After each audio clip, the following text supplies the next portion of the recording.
the service, Mama, you getting up at almost noon, so don't cut yourself short. Because she'll say, I've been up too long. No, you haven't. You finna get up close to noon. All right. Welcome our pastor as she comes. Give her a hearty amen. I want to preach this morning. This may make you feel good if you don't feel too good. This message about yourself. I did this message some time ago, and this morning I kept feeling yesterday I need to preach it today. I'm coming to you from Deuteronomy, the 20 chapter is that? 28th chapter. The 7th verse said, the Lord shall cause thine enemies that rise up against thee to be smitten before thy face. They shall come out against thee one way and flee before thee 7 ways. The Lord shall command the blessing upon thee in thy storehouses, and in all that thou settest thine hand unto, and shall bless thee in the land which the Lord thy God giveth thee. The Lord shall establish thee an holy people unto himself, as he has sworn unto thee, if thou shalt keep the commandments of the Lord thy God, and walk in his ways. And all people of the earth shall see that thou art called by the name of the Lord, and they shall be afraid of you. And the Lord shall make thee plenteous in goods, in the fruit of thy body, in the fruit of thy cattle, in the fruit of thy ground, in the land which the Lord sware unto thy fathers to give to you. The Lord shall open unto thee his good treasure, the heaven, to give the rain unto thy land in his season, and to bless all the work of thine hand. And thou shalt lend unto many nations, and thou shalt not borrow. And the Lord shall make thee the head and not the tail, and thou shalt be above only, and thou shalt not be beneath. If that thou hearken unto the commandments of the Lord thy God, which I command thee this day to observe and to do them. I want to preach to you a little while this morning. I think maybe most people in this building, because I don't think we got any born millionaires in here. I don't think we got any that after they was born. But I want to say to you, everybody at some point in time in your life felt like you were the tail and not the head. It's the way people treat you. It's not about what you originally felt about yourself. But the way people treat you sometimes will make you take a back seat. I'm here to tell you this morning that every person in this building and beyond, God is concerned about each one of us. Not just, I don't care what anybody else says, he created us. He made us because he loved us, and he still loves us to this day. Never has he ever done anything wrong for man. It's always what he could do good for you. Every time the Lord so loved you, he was willing to give everything he had. He gave his only son. This morning he's saying to Israel were treated as the outcasts, and they were. And they spent most of their lives as slaves.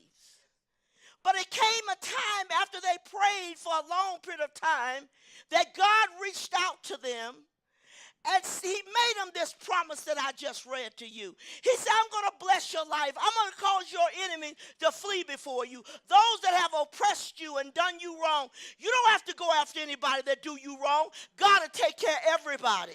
You don't have to do it. He says, I'm going to tell you, all the people of the earth that shall see you, and that are called by my name of the Lord, and they shall be afraid of you. Whereas before they pushed you around, treated you bad, didn't do to you the way they should have. He said, I'm going to cause them to flee. And there'll come a time they'll be afraid of you. It's a good feeling not to be at the end of everything. Everybody's name, this is just a little something I want to add to that. Everybody's name in here that starts with a W, you always end up at the end of the line. Every time, because if they start going in alphabets, you're going to be the last. Don't be a Z, you are it. I was thankful because I was Banks, and so I was oftentimes near the front of the line. But with these other people, always had to go way to the back, and sometimes the line was really long.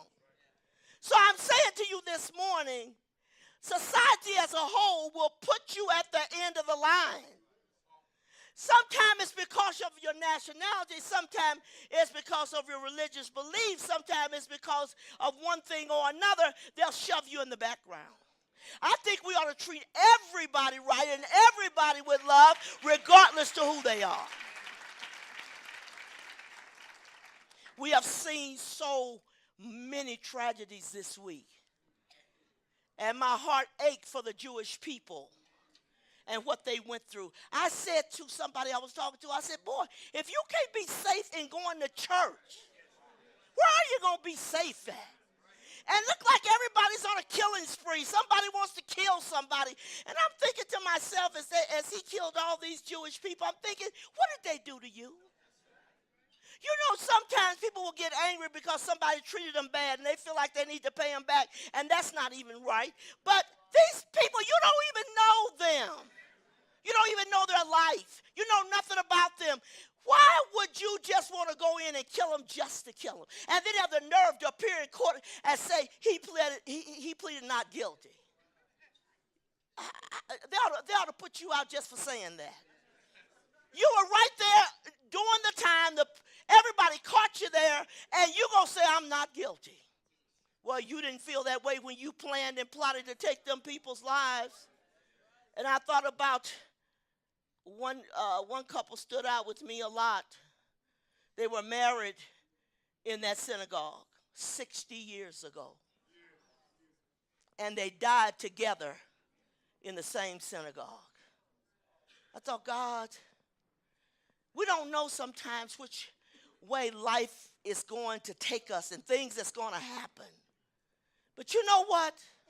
We as a people need to get to the place that we start loving and caring for each other. Quit fighting each other. Look for ways that we can reach out our arms and give somebody a hug and say, I love you. Why do we have to think evil of people just because they don't look like you? They don't act like you. They're not educated like you. What difference does it make? It doesn't take away from us being people. It doesn't matter if you're black, white, red, or yellow. If we can ever come together in this country and just love everybody for who they are. And I don't care what you look like, ugly, beautiful, poor, rich. It doesn't matter as long as we love each other. It's important. It's important. I can't imagine Israel was slaves for 400 years. That's a long time to be a slave. And I often wonder, even to this day, what is it about people that like to have somebody under their feet? What is it? You can get one of the dumbest people on the planet, and they'll want to stand on somebody else so they don't feel as dumb.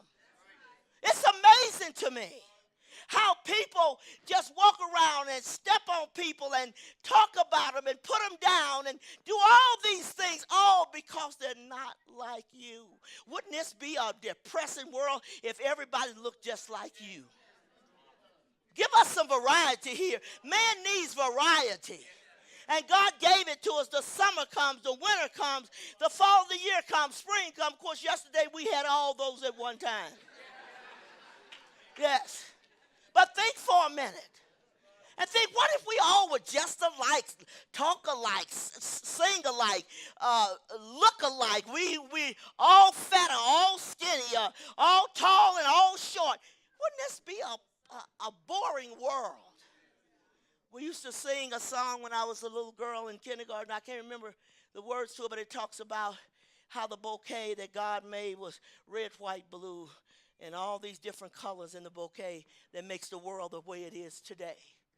And I look and I think there's a lot of people this morning who feel like I'm at the end of the road. I don't count. What am I here for? Don't let anybody, God never made anybody there with a purpose for you. Everybody has a purpose. So I cannot allow myself to say, well, I don't serve any purpose. Oh, yes, you do. We all serve some purpose. You may have passed some places in your life that were bad and ugly and depressing and all these things, but you still are here for a purpose. God never made anything without purpose. Not one thing. I was watching National Geographic the other day. I said, Lord, how in the world did you get glory, out of all these strange, peculiar. They said some of the world's weirdest.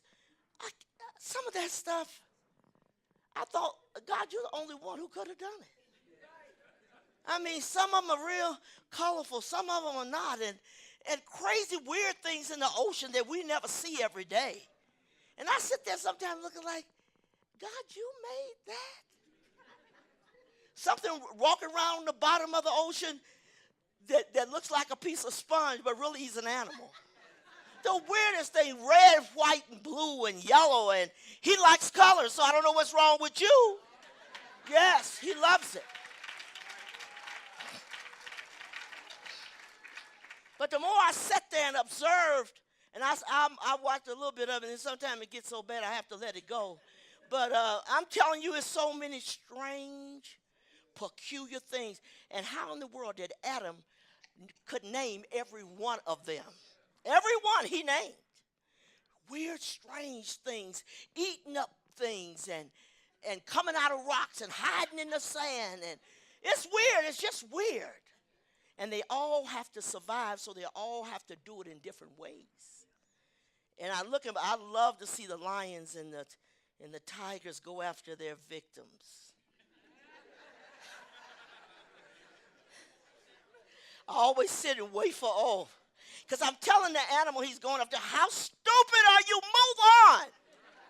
I'm hollering at the television, and the lion, he stoops down. It's amazing how they cannot talk to each other the way we talk to each other, but yet they communicate. Because the animals, when the lions, the pride, if they can't bring them down, they come with 3 or 4 different prides. And I looked at that because that giraffe, you ain't getting ready to bring him down real quick. He got the longest neck, and his legs is tall, and the lions are lower, much lower. So they can't do it by themselves. And if he kicks you, he can break your neck. One back kick can finish you. But when I looked up, I thought they looked at it, and they needed some protein bad. It had been a while. And they didn't want to take some little small animal. They needed a big piece of meat because a lot of us, we're going to have to share this stuff. And I looked at them, and they playing. Nobody's talking or nothing. They're planning. They work together better than people work together. And they're all moving in slow on him. His neck is long enough you think he could see anybody coming. But sometimes the other lions are right up on him. And then they come after him, he starts running, and they start running. And after a while, somebody think they got him, and that leg will come back, and the lions know I better dodge that kick because that kick can kill me. But you know what? I looked at that, and I thought, God, look how those animals come together. I don't like the ones that's the daddies that always get to eat first. I don't like the ones that eat their own babies. Come on. But you don't mean nothing. You know, that they have the baby and then eat you up. I'm glad God didn't do that to us. So glad we don't eat up our kids. Wow. But you know what I thought? If these animals can come together, and some of them, they actually respect the other ones. They know I can't mess with this. I look at sometimes something this little, and a lion is trying to get away from it. But he's a tiger. You come up on him if you want to. I mean, he can fight. I look at the world today and say, God, please help us to start loving each other and caring. We got these people. We got lions. Some of those lions take better care of their children than humans can take care of them. I mean, they're going to protect those babies with everything. But I look at this and I think, God, what a beautiful God you are. All these unusual, weird things that you've never seen, never would see them in person. They are everywhere. What glory did you get out of it? If he could make these animals and they look like that hippo, oh my God, that's an ugly boy. I mean, his ears sitting up there, Popeyes behind the ears. I thought, what a sight. But somewhere God got some enjoyment out of that stuff. I don't know how, but he did. He got enjoyment out of making all of us different. Now, we can't say that I'm fat or I'm skinny or whatever. God made me fat. No, then we did that. We just went on, ate us enough food, and eventually caught up with us. Yeah. But understand this. He made you. And he says, if you've been treated like the tail, the day is coming, I'm going to raise you up if you'll turn to me. If you'll turn to God, I'll raise you up. I'll make you the head and not the tail. Everybody want to push you back and don't want to deal with you and what have you. He said, I'll bring you forward. He heard his people crying a long time to be free from Pharaoh and being a slave and having to work hard and treated worse than anybody. Even when their babies were born, if it was a boy, Pharaoh sent the word out to be sure to kill it because we don't want we don't want the Israelites to continue to to multiply. But you know what? God looked out for his people. They told the midwives if they get ready to deliver a boy, you see that it's a boy, kill it, because boys are going to help to cause them to multiply. So kill them. But it didn't happen. God had a plan. He cared about them. No, that's not the way it's going to be. You quit worrying about what people say they're going to do to you and understand that God's in control of our life. He really is in control. But if you don't serve God, you don't have all this. You don't have that protection. You don't have this love. You don't have what he could give to you because you don't serve him. You serve the devil and you wonder why your life is going so bad. That's why. I had to make up in my mind if I was going to live a decent life, I was going to have to serve God. I got tired of living the way I was living. I was raised up in the projects in St. Louis, Missouri. You talking about the tail. We were the tail. I mean, everything, nothing was, regular people would not come where we live. Taxi cab drivers would pass by and never stop. It was a terrible place to live. People were shooting in the daytime and at night. It was a dangerous place to live. They took all these black people and said, we're going to put them in a nice place and do this. But you didn't do nothing with the black people. You took us from bad situation. You didn't educate us. You didn't teach us. So as a result of that, we went there being the same people we were before you moved us. Not many years ago, they did a documentary on the Igo Pruitt projects in St. Louis, Missouri, where I come from. And when I watched it, I started crying. I could see the place where I see the windows actually in the building where I actually lived, and watched all this deteriorate and people become so broken down and disheartened and had felt like they was unloved and all of this. I can remember looking at that thinking, how horrible is that? At that time when I was there, I didn't know any other place. That's all I knew. That was life for us. We didn't try to run away or whatever because we couldn't. We had nowhere to go. Sometimes when we have these natural disasters come and they say, why don't people just leave? They don't have the money to leave. Some of them would like to leave. If I know a hurricane is coming, I'd like to leave, but I don't have any funds to leave.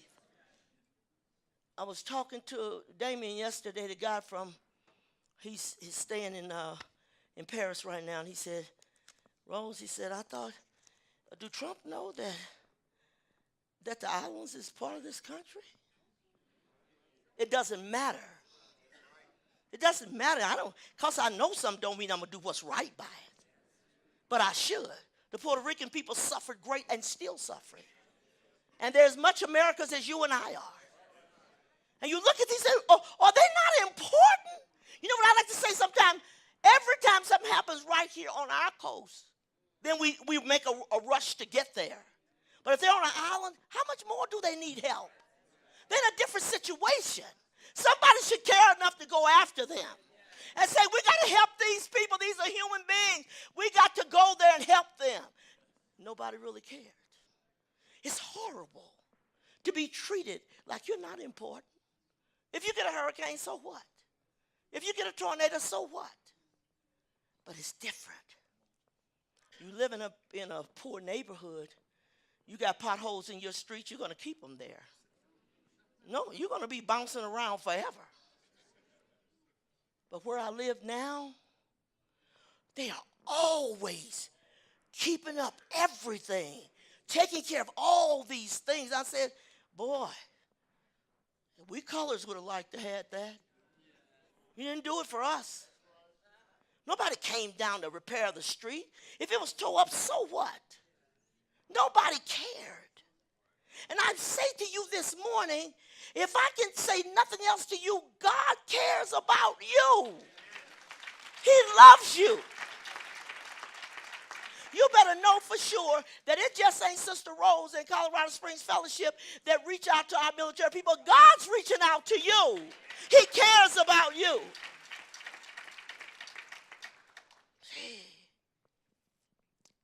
It's bad when you would like yourself better if so many people hadn't told you you shouldn't. If I can get through to you this morning, whatever negative things that somebody sowed in your life, whatever they were, you need to start shaking that stuff off. It will prevent you from being the person that God designed you to be.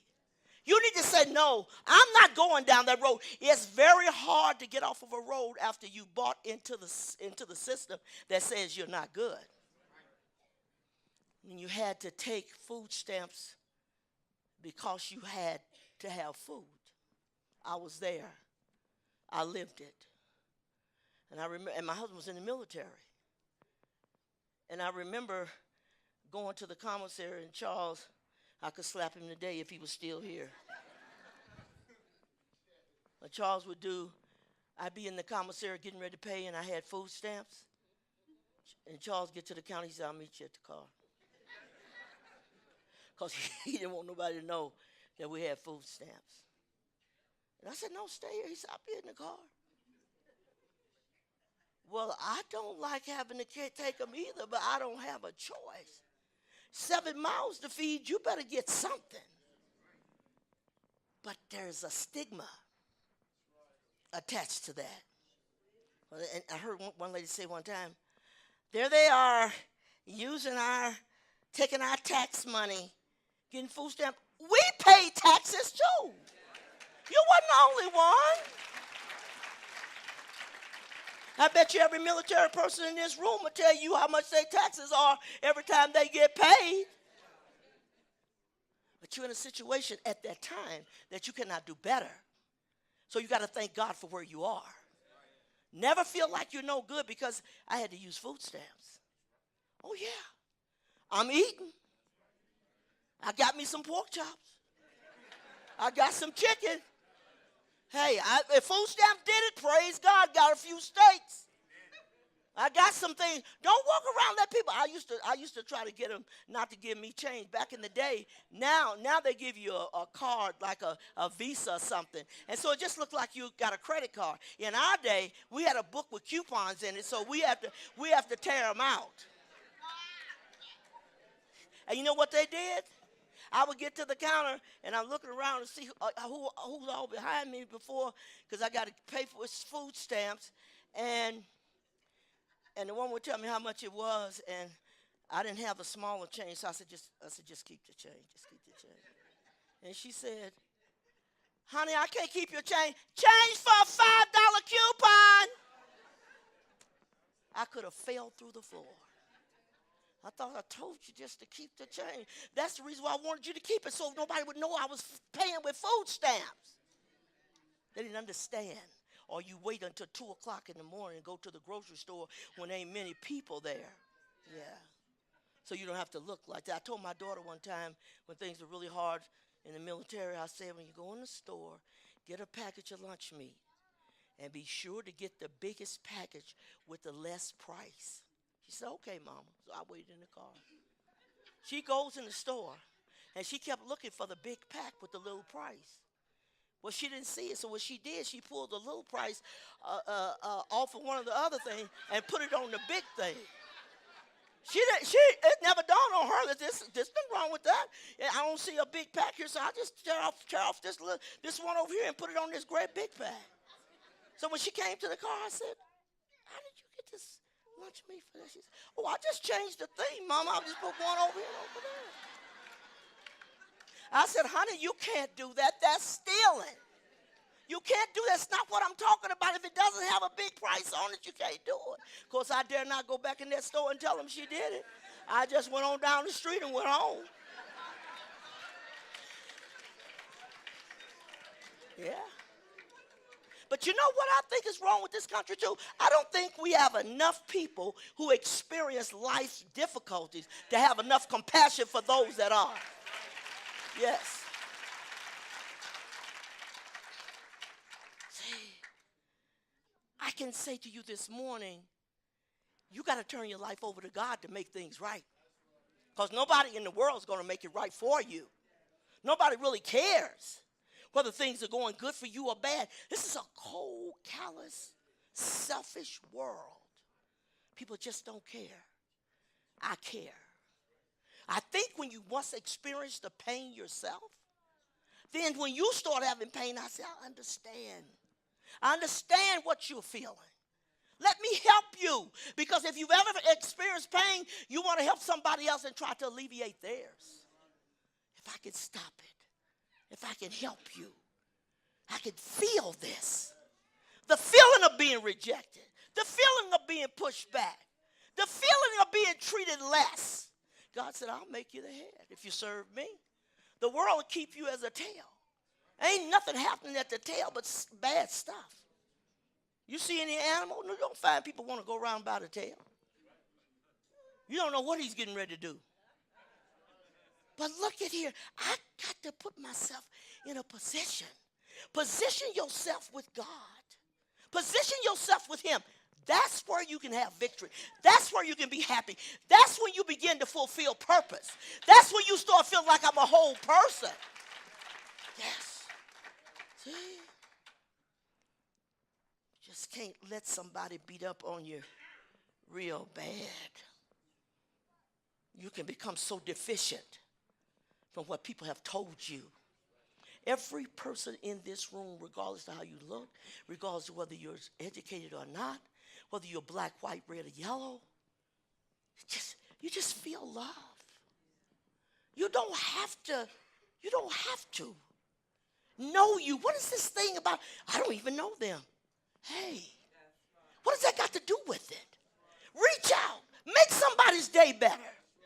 But he said, I'll raise you up if you live for me and do what I told you to do. He said, I'll bless your life. All the things he told them he would do for them. And the Lord shall make thee plenteous in goods in the fruit of thy body. Plenty of babies. He did that for me. And in the fruit of thy cattle, we ain't got no cattle, but you might have something else. And in the fruit of thy ground, in the land which the Lord sware unto thy fathers to give thee, the Lord shall open up to thee his good treasure, the heaven to give the rain. You need rain. Unto thy land in this season, and to bless all the work of thine hand, that everything you do is blessed. And thou shalt lend unto many nations, and you won't even have to borrow.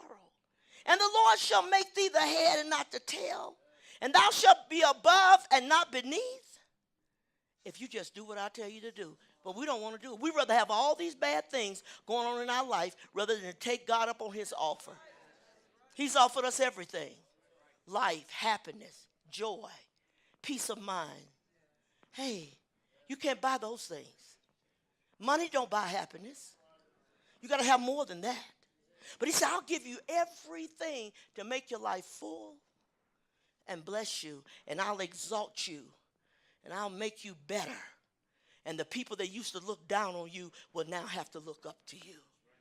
I'll put you in positions. I'll put you in places where people will have to acknowledge you're good, something's different about you. When I would to say something bad, I can't do it. When I would to put you down, I can't do it. Why? Because of how God has raised you up, and he's the only one that can do it.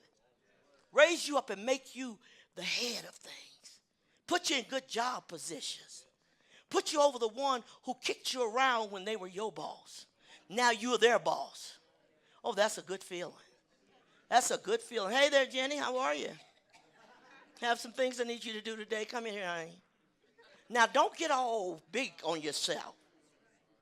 Don't treat them the way they treated you. But say, I'm going to treat you better than you treated me. And I'm going to give you a chance. Yes.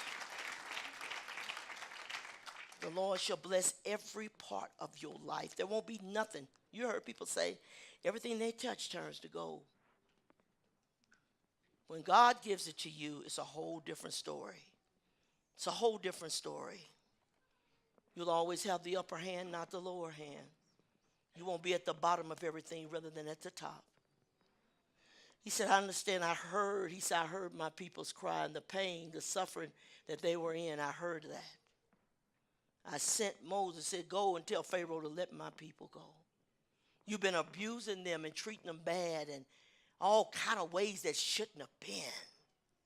It is amazing. I'm never without a time in my life that I'm not pondering what I see. Saying, you did somebody bad because of that? Come on. I don't have to look like you. I don't have to talk like you. I don't have to be that way. Why can't I just be me and you be you? Why is that not acceptable?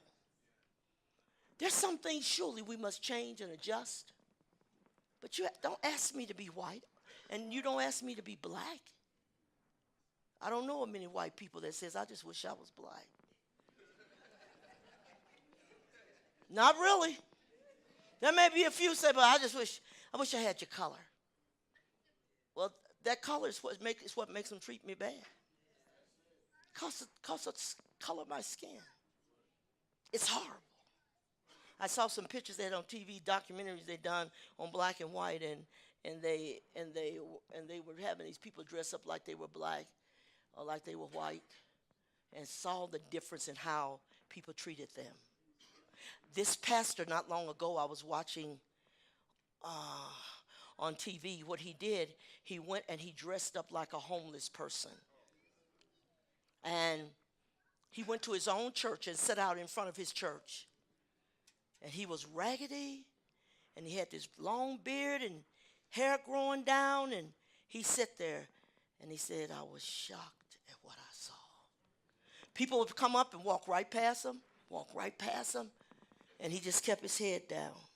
He had his grocery basket there, and he was alarmed at how the people walked past him, didn't even speak to him.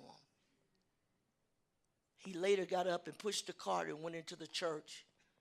And they still was looking at him funny, like, what is he doing in here with his card? Because he don't have anything else. And he said, he took the stuff off and he said, I was astounded. These are people who say they're Christians. These are people who say they love God. And my own church members walked past me like I didn't matter. I don't want to waste my time with you.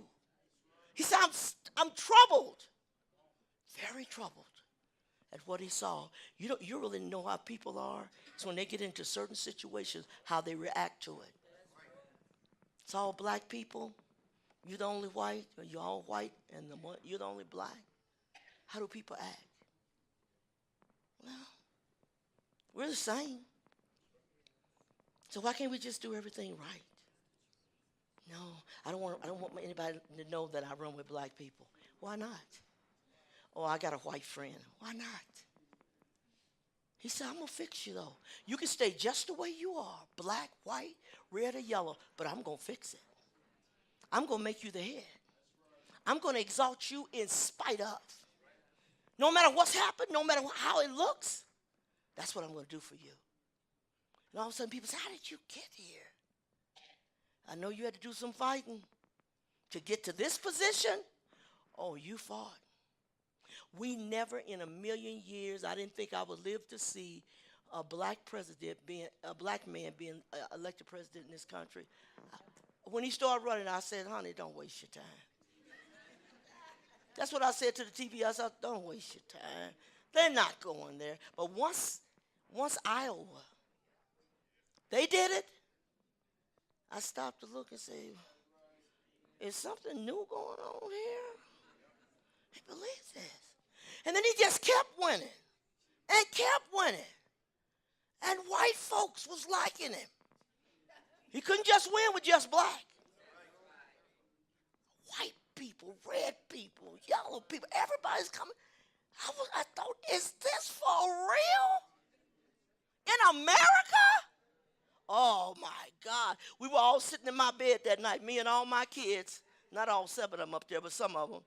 And we were all sitting there when they got through reading whatever.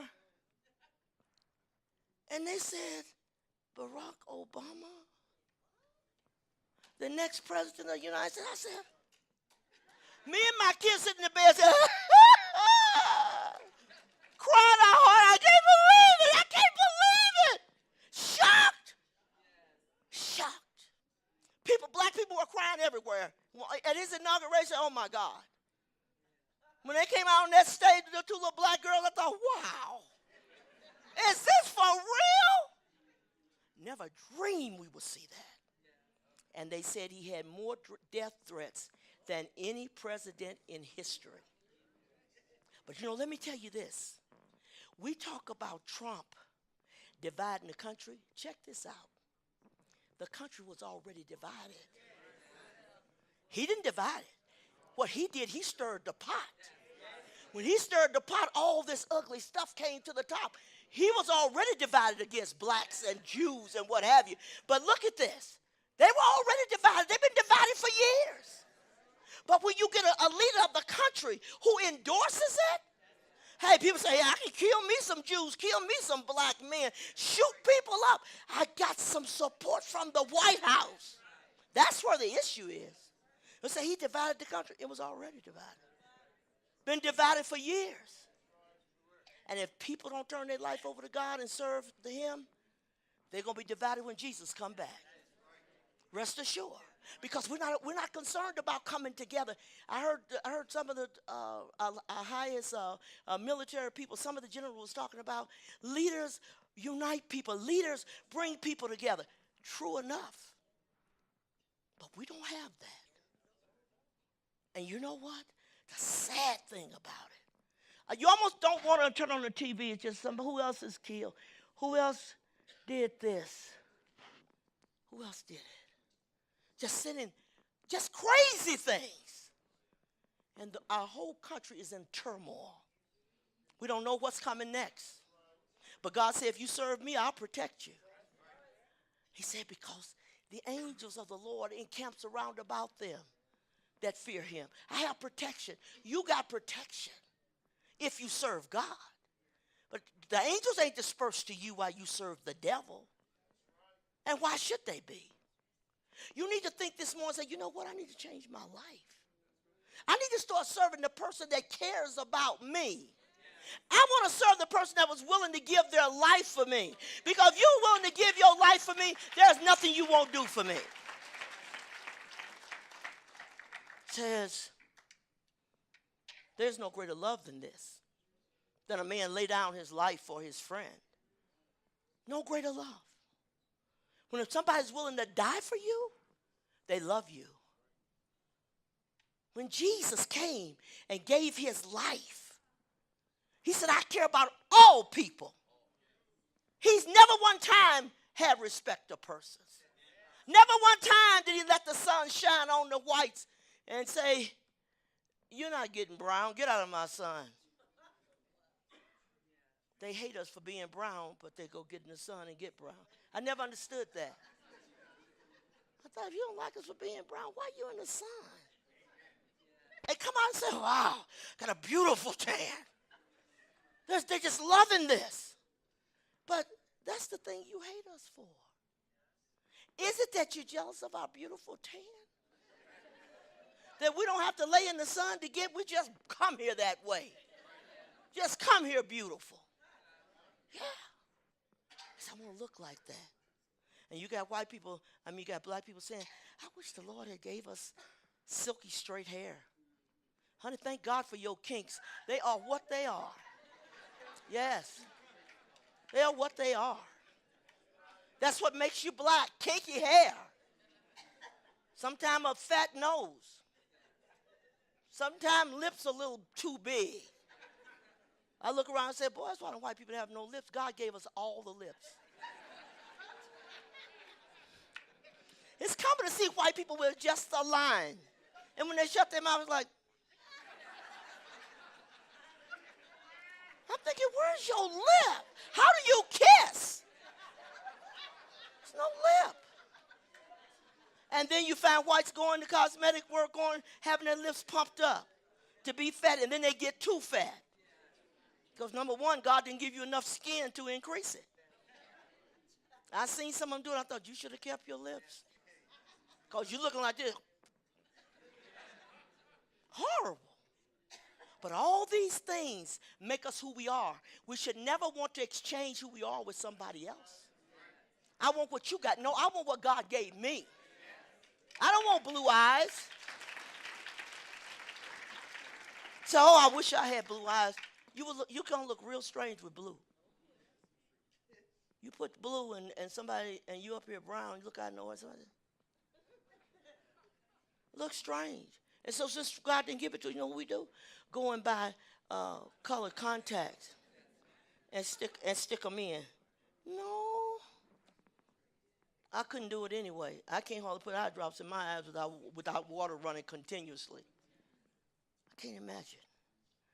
But God said, you know what? You can stay just like you are, the way you look, the way you talk.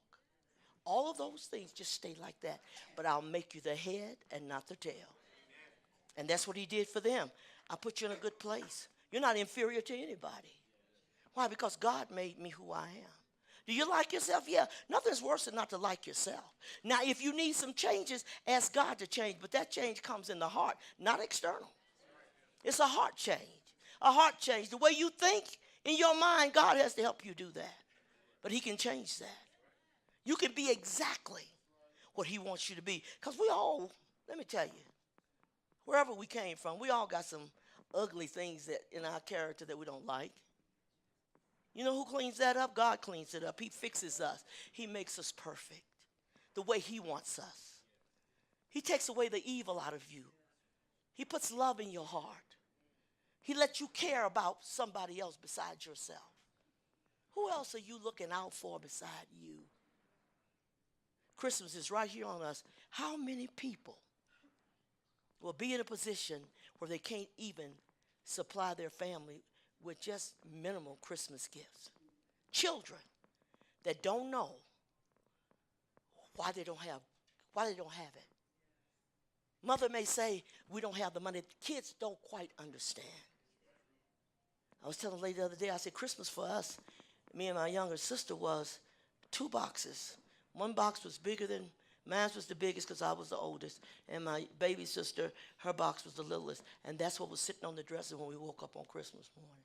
There was no bows. There was no paper to wrap.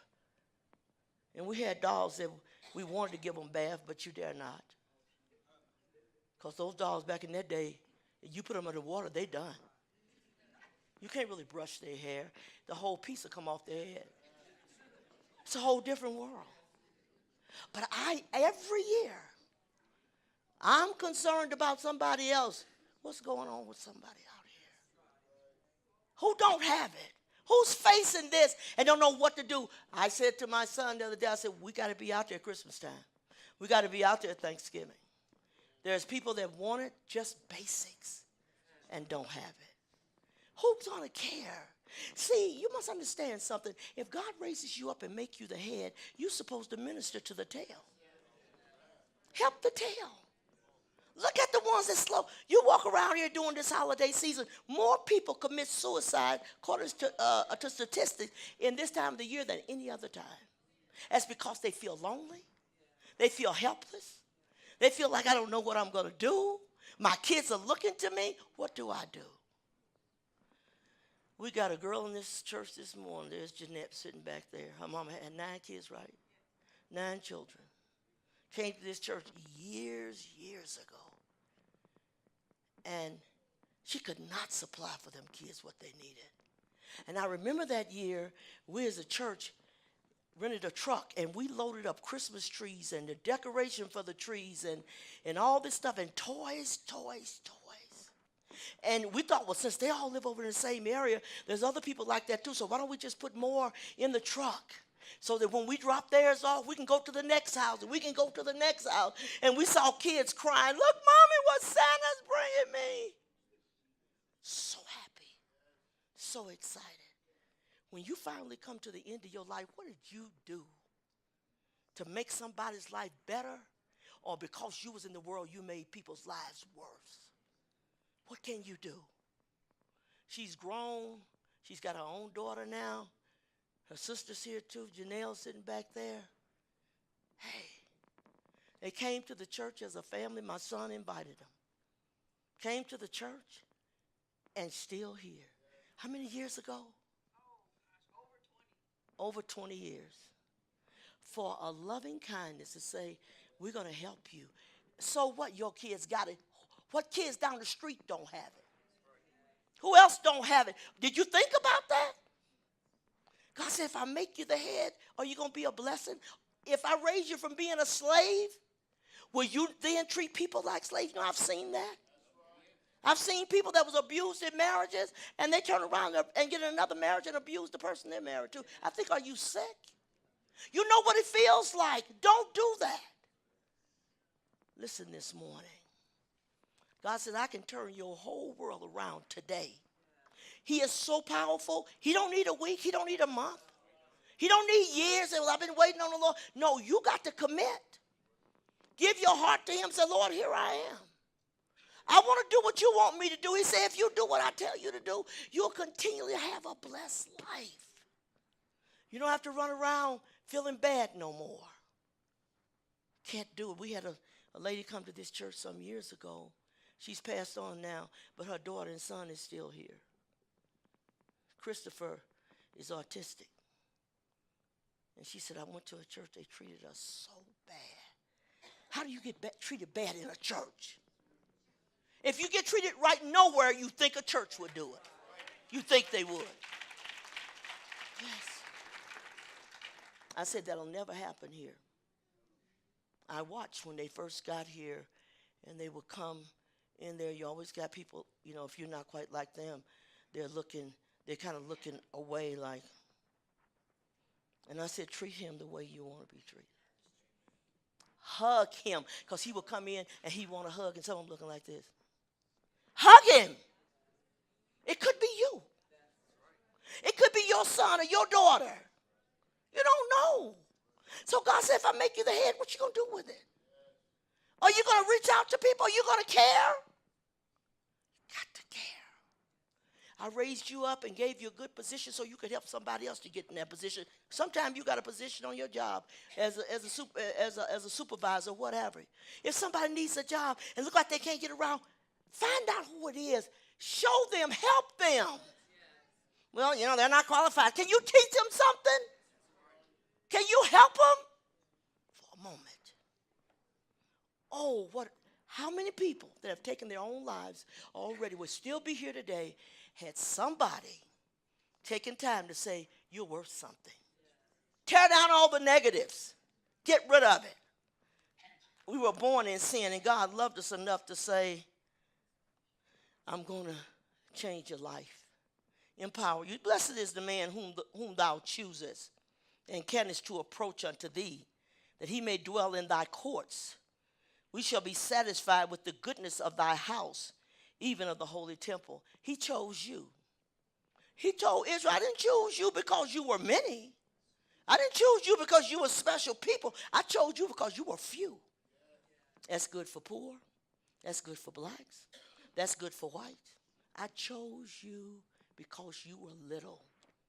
I chose you because society said, don't waste your time. No, you're the one I want.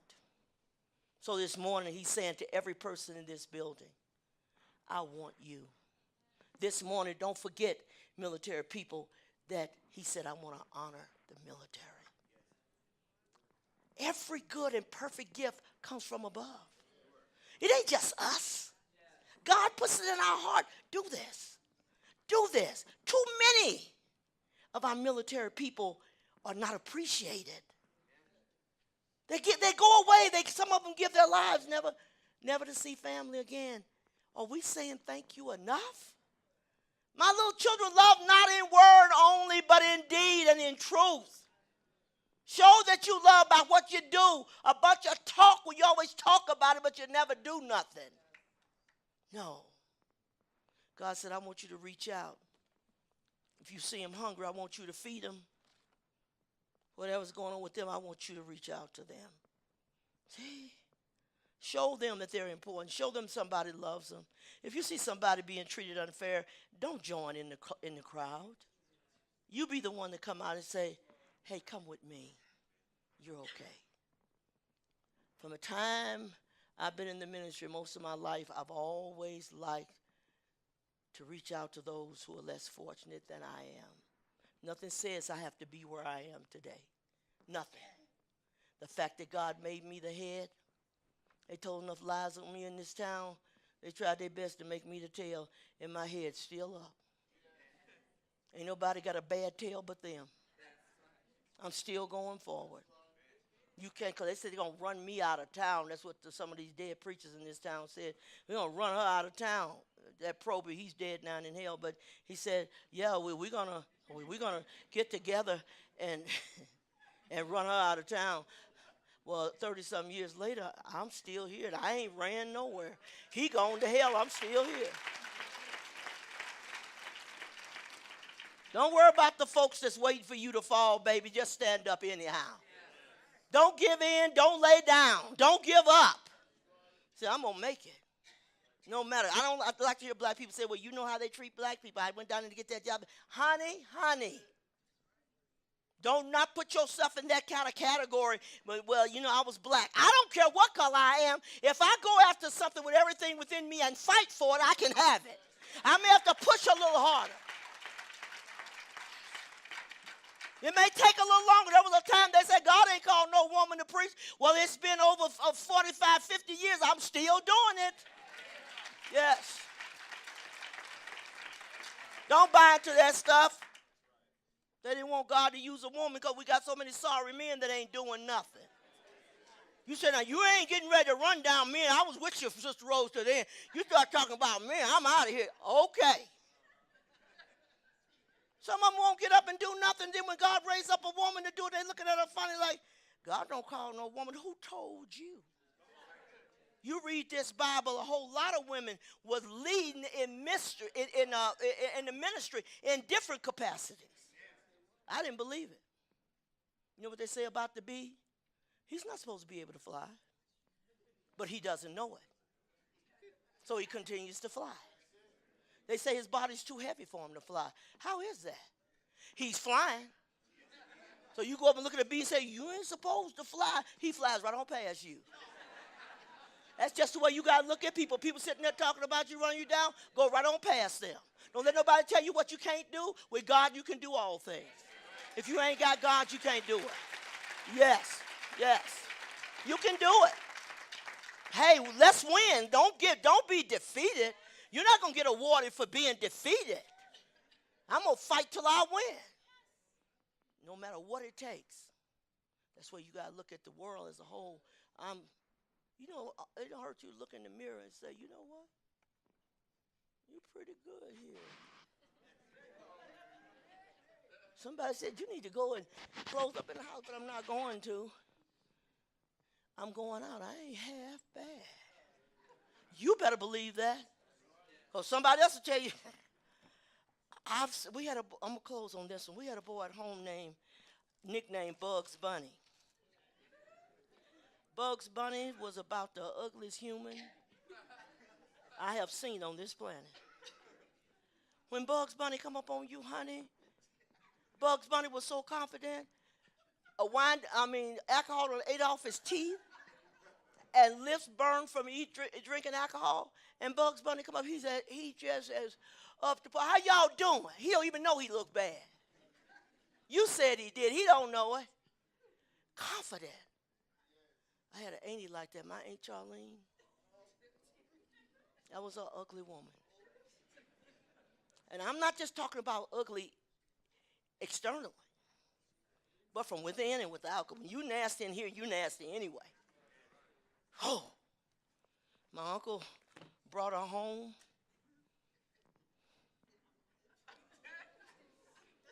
And I remember going back in the room. I guess I was about maybe 7 or 8. And I said to my sister, I said, Uncle Joe done brought home a woman that looks like an 8. He said, what? Yeah, go out there. She looks like an We really thought she did. In many ways, she resembled an ape too. But she was so rude and so nasty and so everything ugly. She was. Now, had she been looked like an ape and was sweet, kind, you lose sight on it. But confident, oh, we go to the store, the shop. My auntie grew a beard. She went in this store, and the white man didn't even know what was going on. She had him like this. Well, yes, ma'am, whatever you. Yes, ma'am. Confident, strong. If you're going to make it with God, that's what it's going to take. Confidence in God and strong. Don't give in. Don't give up. If he makes you the head, do something with it. If he prospers you, use it for somebody else except just you. Reach out. We got too many preachers all over this country who don't take the time to reach out to other people. They so busy getting the next airplane, the next building, the next money. What about all these people around here?